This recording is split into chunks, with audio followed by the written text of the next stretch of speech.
भारत के हर गांव में कोई ना कोई रहस्य छिपा होता है, लेकिन कुछ रहस्य ऐसे होते हैं जो पीढ़ियों तक डर बनकर जीते हैं।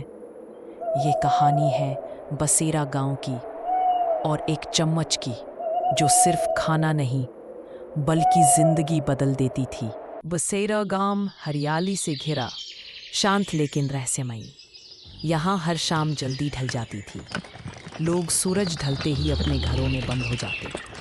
गांव के बाहर एक टूटा फूटा खंडहर था जिसे लोग चम्मच वाली हवेली कहते थे। चिंटू 12 साल का चुलबुला लड़का जो हर बात की तह तक जाना चाहता था। उसकी माँ अकेले ही खेतों में काम करती थी और एक दिन बहुत बीमार पड़ गई। पैसे नहीं थे इलाज के लिए। तभी किसी ने बताया, अगर किसी को असली चमत्कार देखना हो तो उस हवेली में रखी चम्मच को ढूंढो, लेकिन याद रखना उसका इस्तेमाल सिर्फ एक बार करना, वरना। चिंटू रात को चुपचाप घर से निकला और पहुंचा उस हवेली में। अंदर हर चीज धूल में ढकी थी, छत से जाले लटक रहे थे और तभी उसे एक लकड़ी का संदूक मिला। संदूक के अंदर एक चमचमाती हुई चम्मच थी। जैसे ही चिंटू ने उसे हाथ लगाया, हवेली की दीवारें कांपने लगीं। चिंटू भागता हुआ माँ के पास पहुंचा और जैसे ही चम्मच से माँ को पानी पिलाया, चमत्कारी रूप से उठ बैठी, बीमारी गायब। ये कैसे हुआ बेटा? माँ, ये कोई आम चम्मच नहीं है। अगले ही दिन गांव में यह बात फैल गई। हर कोई चिंटू से चम्मच मांगने लगा।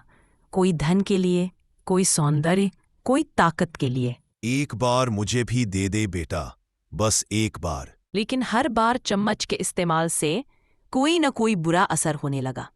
किसी के खेत सूख गए, किसी की आवाज चली गई और किसी की परछाई गायब हो गई। एक रात चिंटू को सपने में वही बूढ़ी दादी दिखी। मैंने कहा था सिर्फ एक बार, अब यह चम्मच तुमसे सब कुछ लेगी, तुम्हारी माँ, तुम्हारा घर, तुम्हारी आत्मा। सुबह होते ही माँ फिर से बीमार पड़ी और इस बार चम्मच ने कोई काम नहीं किया। चिंटू समझ गया, अब एक ही रास्ता है। वह उस चम्मच को लेकर फिर हवेली गया और उसे उसी संदूक में बंद कर दिया। जैसे ही उसने संदूक बंद किया, हवेली में आग लग गई और वो चम्मच हमेशा के लिए राख हो गई। आग देखकर चिंटू हवेली से बाहर भागता है। बाहर जाकर देखता है पूरी हवेली जलने लग जाती है।